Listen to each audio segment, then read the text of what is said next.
Hello there, welcome to Business and Finance here on Echo Television International. I am Rachel Tanze, and we have the June FAAC allocation coming in, and we are going to be taking a great deal of time looking at what the federal government, the state government, the local government received.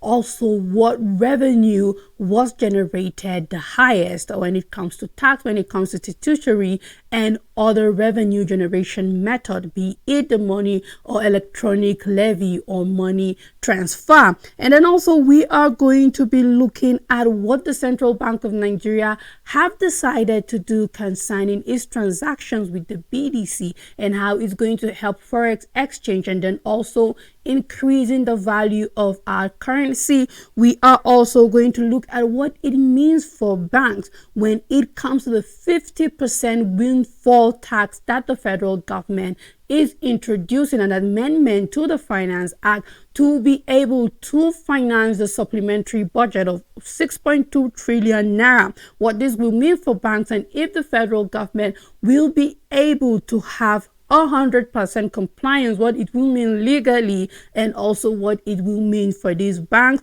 and the 2024 season, and many other things regarding the economic situation of the country, the way forward, and what IMF is saying concerning our forecast for the year 2024, even far into the future of 2025. So now, starting with the FAAC allocation, we have the federal government, the local government, the state to share 1.35 trillion naira for the month. These allocation have gone June for the month of June. We're waiting for that of July, but this is the figures, the numbers for what states, local government, and the federal government received for the month of June. Now, the amount shared was out of the total sum of 2.48 trillion naira revenue generated by various agencies and 150 million naira more than the 1.2 trillion naira shared as of the previous month of May. Now, the way it has been going for the year 2024 is that we have been recording an increase continuously in the revenue allocated by the FAAC. We saw that since January, where the figures is way higher compared to the figures we had for the year, a financial year of 2023. Now, the federal government received a total sum of 459.776 billion naira. The state received 461.979 billion naira. The local government council got 337.019 billion. And now, in the course of the week, with the battle concerning local government autonomy, it is not yet clear whether the federal government was able, whether the FAAC rather was able to disburse this fund directly to the local government, in as much as we have the federal court saying that, you know what, it is time for the local government to start getting their funds directly into their account. However, it is not clear yet whether June allocation went directly to the local government account, or we will record that for the allocations for the month of July. Now, we have amounts inclusive of gross statutory revenue, value-added tax, electronic money transfer, levy, exchange difference, and an augmentation of 200 billion. Now, the federal government received 459, the state received 441 billion. Now, the local government council got 337 billion. Now, while the oil producing state received 95.59 billion ICE derivation, this is 30% of mineral revenue. So apart from the general funds rather that went to the state, meaning we are having the Niger Delta, apart from receiving the over the 337 that went to state, they also have 95 billion naira. This is just for oil producing state. That is the 13% derivation for mineral revenue. Now we have the sum of 92.11 billion naira was given for the cost of collection, while we have 1.037 billion naira was allocated for transfer intervention and refunds. Now, we have core company income tax and value added tax increased significantly. Import and excise duties and electronic money transfer levies increased marginally, while petroleum profit, royalty, crude, rentals, and custom external tariff levies recorded considerably decreases. So while on the other side we are having value added tax, we are having import and excise duties increasing, electronic money transfer levies increasing, on the other side we are having petroleum profit, royalties, rentals, and custom external tariff decreasing. Now, the sum of 92.11 billion was given for the cost of collection. Now, this communique that was issued by the Bureau of Statistics, we have the gross revenue available from the value added tax for June 2024 was 562.685 billion naira as against 497.66 billion naira distributed in the preceding month, increasing to 65.020 billion naira. Now, from the amount, the sum of 22.507 billion naira was allocated for the cost of collection, and the sum of 16.205 billion naira was given for transfer, intervention, and refunds. The remaining sum of 523.973 billion naira was distributed to the three tiers of the government, of which the federal government got 78.596 billion naira, the state received 261.987 billion, and local government councils got 183.39 billion naira. Accordingly, the gross statutory revenue of 1.24 trillion naira was received for the month. That is, the gross statutory revenue brought in the majority of revenue at 1.24 trillion naira. Now, from the state amount, the sum of 68.95 billion naira was allocated for the cost of collection, and the total sum of 1.02 trillion naira for transfers, intervention, and refunds. Now, the remaining balance of 142.514 billion naira was distributed as follows to the three tiers of government. Now, for this batch of allocation, we have the federal government getting the sum of 48.95 billion naira. State receives 24.82 billion naira. The sum of 19.14 billion naira was allocated to the local government council, and 49.59 billion was given to derivation revenue, that is to the mineral producing state. Also, the sum of 16.35 billion naira from the electronic money transfer levy was distributed to the three tiers of government as follows. The federal government received 2.354 billion naira, state government got 7.85 billion naira, local government council received 5.49 billion naira, while 0.654 billion naira was allocated for the cost of collection. Now, the communique also disclosed the sum of 472.19 billion naira from exchange difference, which was shared as follows. The federal government received 224.51 billion naira, states got 113.88 billion naira. The sum of 87.79 billion naira was allocated to local government council. And for derivation, we have 46.01 billion naira, that is 13%. So for every revenue that was generated, 13% have to be allocated to mineral revenue generating states in the country. So yeah, there you have it, the breakdown for the revenue allocation for the month of June by the Federal Account Allocation Committee. Moving on, federal government is targeting 50% tax on bank profit, that is the windfall profit. Now, this is majorly geared towards financing the 6.2 trillion naira supplementary budget, mainly targeted towards funding the minimum wage. Now, and we have President Bola Ahmed Tinubu seeing it as the way forward, so that we are not on a borrowing spree. So kind of the banks are going to take the way of the funding of this supplementary budget. Now, we are seeing that the government is proposing a 50% tax, windfall tax, on realized profit made by Nigerian banks from exchange transaction in the 2023 financial year. So, of course, this windfall tax is not for the year 2024. Of course not. We're looking at the financial year of 2023.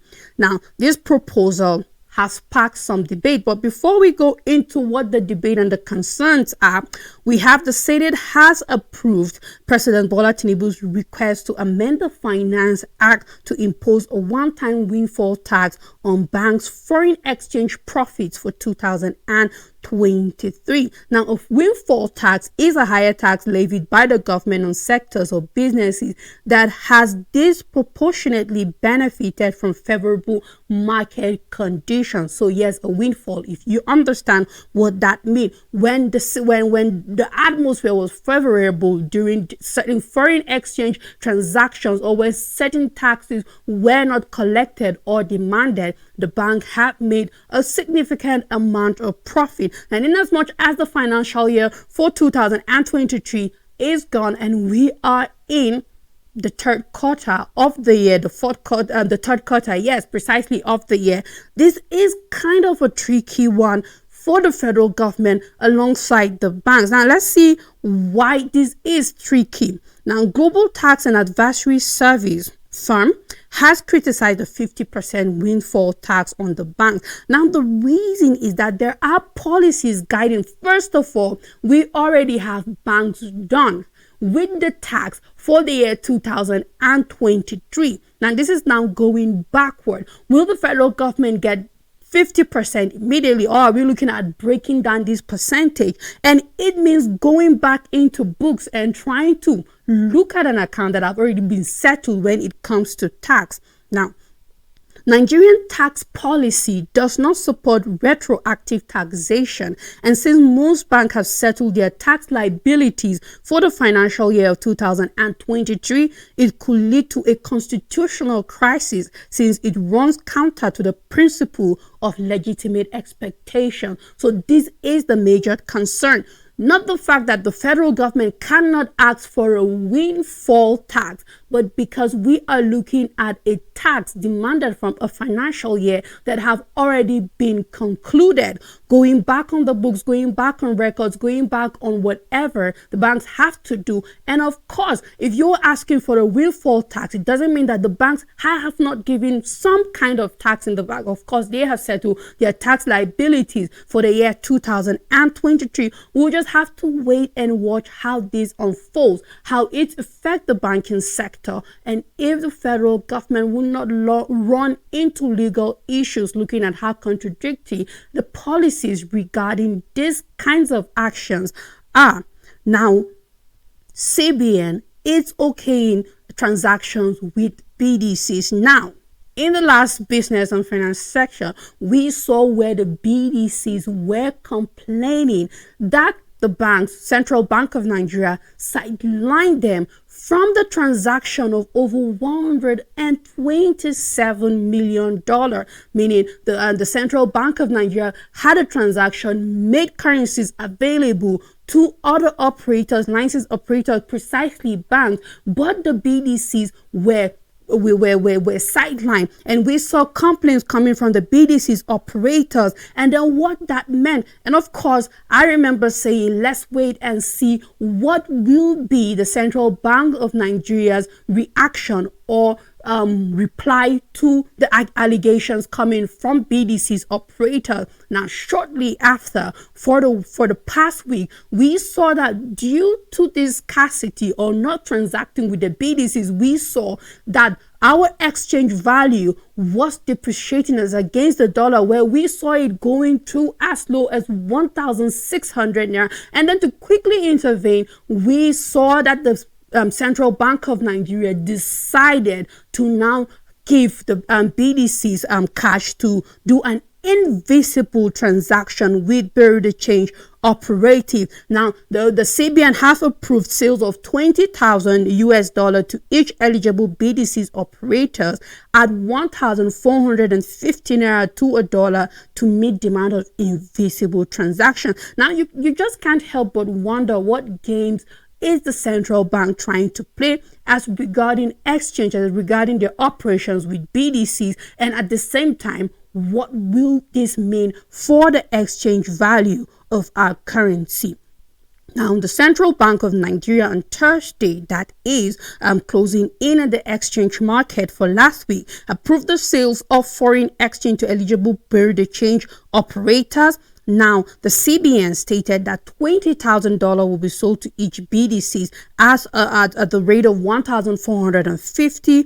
We have seen that. Now, the Apex Bank discloses approval for additional liquidity injection in a circular dated for July 18, that is last week. Now, which was issued by A.A. Mahdi on behalf of the CBN Director Trade and Exchange Department. Now, this is as a result of seeing that our currency was losing its value. Now, the Central Bank of Nigeria knows that scarcity with bearer de change operators always leads to a fall against our currency to the dollar. And then I can't help but wonder, why is the Central Bank of Nigeria taking such a risk when we are at the verge of having our currency depreciating? I believe the Central Bank of Nigeria, having agreed to continue transaction with bearer de change operatives, have no reason whatsoever to sideline them in transaction. Now, when the tables are beginning to turn and the conditions are no longer favorable, they are running back to the BDC's operators.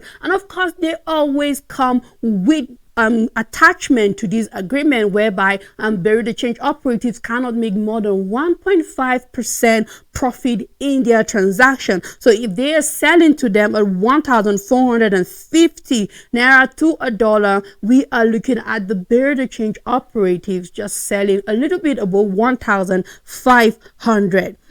Now, we have the local currency closing at 1,566 to a dollar at the NAFEM window. This happened in the closing week, that is Thursday, the closing days of last week, looking at Thursday, and then down, then it gained 14.83 naira from 1,581.65 kobo to a dollar as on Wednesday. So this is where it started going down from 1,566. It was going to 1,581, and as at Friday was at 1,630 naira to a dollar. And now the central bank saw it that, well, we need to bring in the bearer de change operators swiftly and give them an invisible transaction.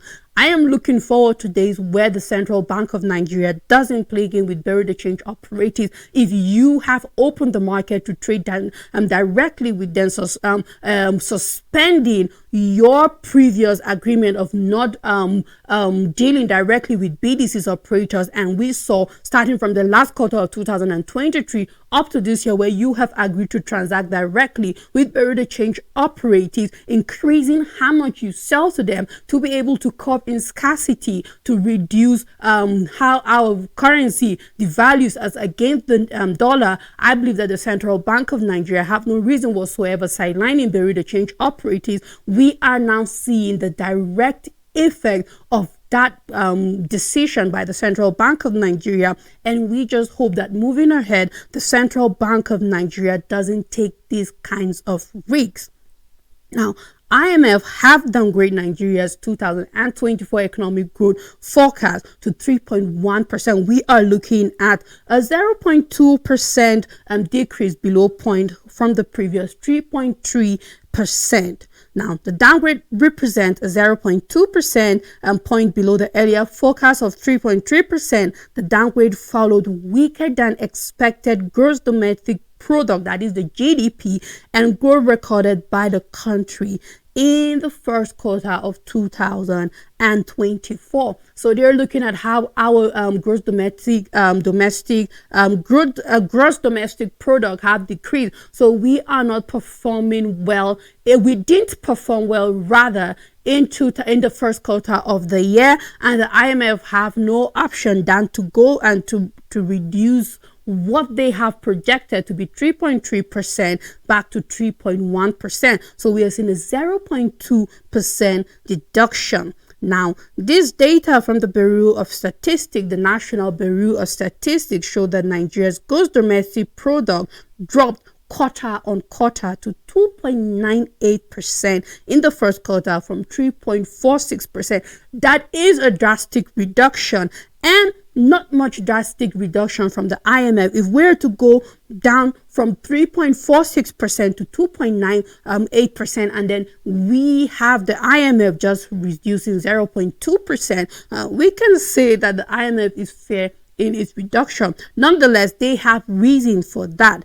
Now, the IMF, however, retained its 3.0% forecast of Nigeria's economic growth in 2024. So they are not changing their forecast for the year 2025. Just a little decrease we had for the first quarter of the year 2024 is the reason behind the decrease for the year 2024. Now, as a result of the lower forecast for Nigeria's economic growth, the IMF also downgraded its forecast for sub-Saharan economic growth in 2024 to 3.7% from the April WEO forecast of 3.8%. It, however, raised its economic growth forecast for the region in 2024 to 4.1% from 4.0. Now, the forecast for growth in sub-Saharan Africa is revised downward mainly as a result of a 0.2 percentage point downward revision to the growth outlook in Nigeria. So we are seeing how Nigeria's downward review of our growth forecast is affecting the entire growth forecast for the sub-Saharan African countries. Now, from the global economy, the IMF retained the growth forecast of 3.2% in 2024 and 3.3% in 2024. Now, that is globally, every continent, every country in the world.